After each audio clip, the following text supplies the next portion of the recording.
Podcast Network Asia.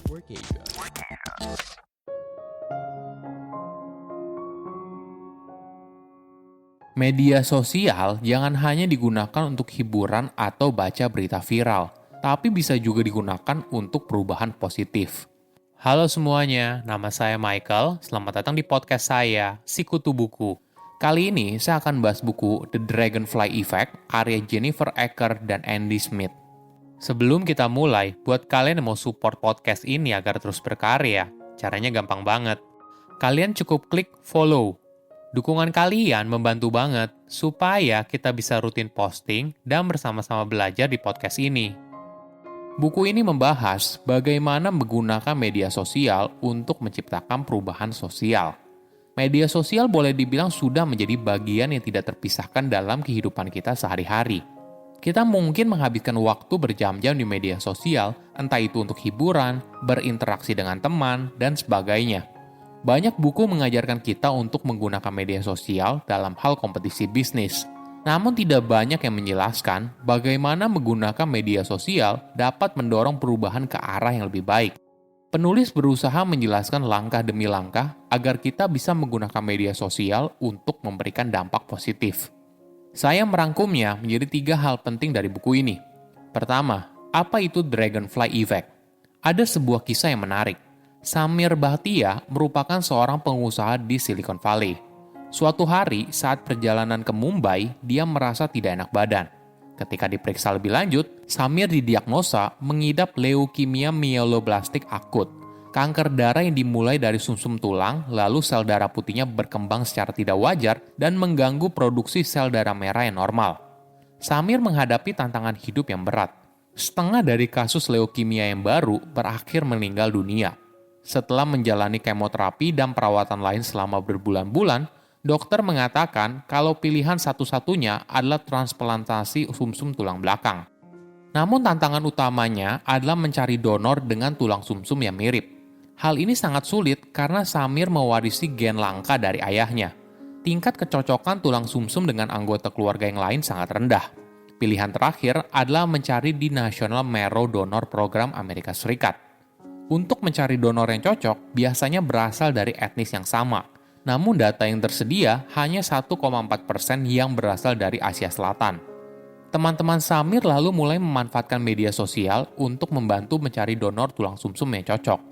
Kisah Samir lalu viral di media sosial dan dalam waktu beberapa bulan, akhirnya dia menemukan donor yang cocok. Inilah yang disebut oleh penulis sebagai Dragonfly Effect. Sebagai informasi, capung merupakan satu-satunya serangga yang bisa terbang ke arah manapun ketika keempat sayapnya bergerak beraturan. Hal ini membuat capung menjadi simbol pentingnya keselarasan dan bagaimana sebuah hal kecil bisa menciptakan perubahan yang besar. Penulis menjelaskan Dragonfly Effect dalam 4 bagian sesuai dengan jumlah sayapnya: focus, grab attention, engage, dan take action.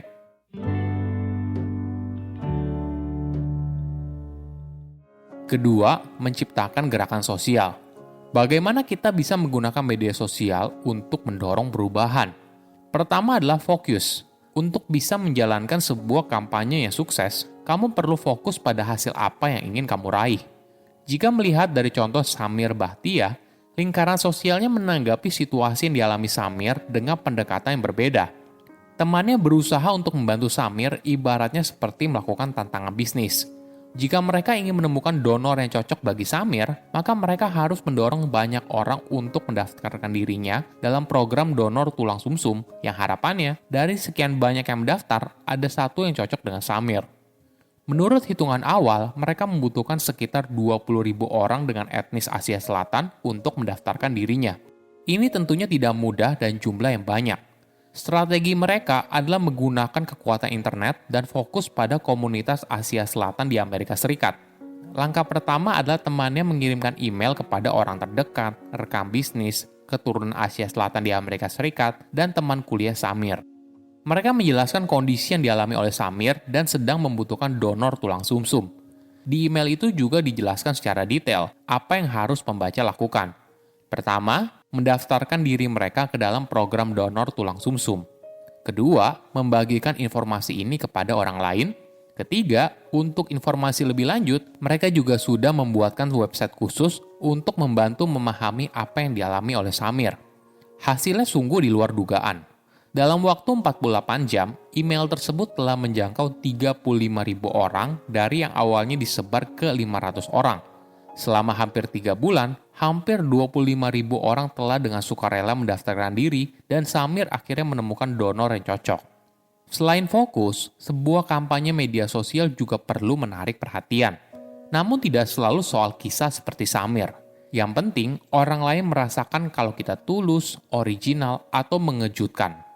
Ini yang pernah dilakukan oleh Coca-Cola pada tahun 2009. Saat itu, mereka berusaha untuk mencari cara untuk terhubung dengan konsumen muda. Biasanya ya, bisa pasang iklan di media massa atau iklan di Super Bowl, pertandingan final sepak bola yang sangat populer di Amerika Serikat. Namun Coca-Cola mengambil jalan lain. Mereka menjalankan kampanye Happiness Machine. Jadi sebelum ujian akhir semester, Coca-Cola menaruh vending machine di kantin salah satu universitas di Amerika Serikat. Vending machine itu tidak hanya mengeluarkan Coca-Cola, tapi juga berbagai kejutan. Misalnya saat seorang mahasiswa membeli 1 Coca-Cola, tapi yang keluar adalah 5 Coca-Cola. Tidak hanya itu, mahasiswa lain mendapat hadiah seperti pizza, bunga, dan sebagainya. Para mahasiswa senang atas kejutan yang diberikan oleh Coca-Cola. Mereka lalu membagikannya kepada mahasiswa yang lain. Coca-Cola lalu membuat video dari kampanye itu dan mempostingnya di YouTube. Dalam waktu 2 minggu, video itu telah ditonton lebih dari 2 juta orang.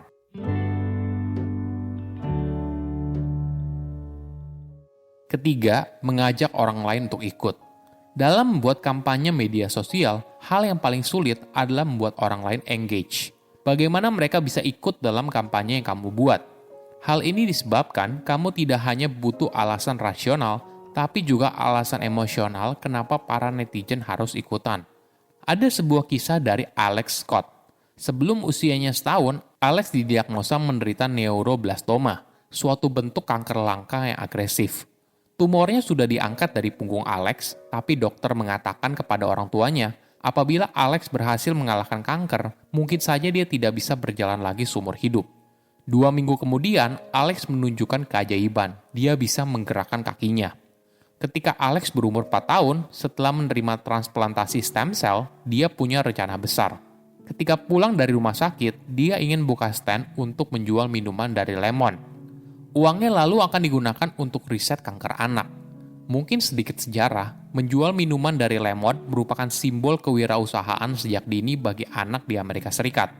Awalnya orang tua Alex menertawakan idenya, tapi Alex tidak berkecil hati dan mengiklankan tokonya kalau uang yang terkumpul akan digunakan untuk pengembangan riset kanker anak-anak.